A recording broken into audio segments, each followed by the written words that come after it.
చర్యలు తీసుకొని ప్రజలు భయభ్రాంతులు గురి కాకండి, అధికారమైనా ప్రతిపక్షమైనా ప్రజల పక్షాన ఉంటామని నమ్మకం క్రియేట్ చేయకుండా,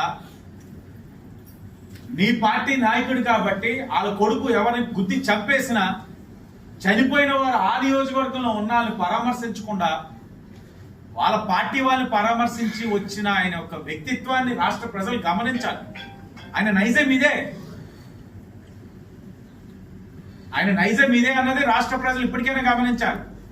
రేపు మీ ఇళ్లలో ఎవరైనా గుద్దేసినా వైసీపీ వాళ్ళు మీరు వెళ్ళి పోలీస్ డిపార్ట్మెంట్కి ఏంటి మా కుటుంబానికి జరిగిన అన్యాయం న్యాయం చేయండి అని అడిగితే రాష్ట్ర ప్రజలకి న్యాయం జరగదు.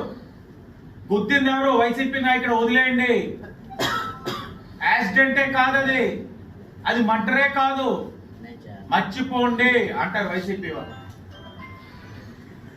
ఈరోజు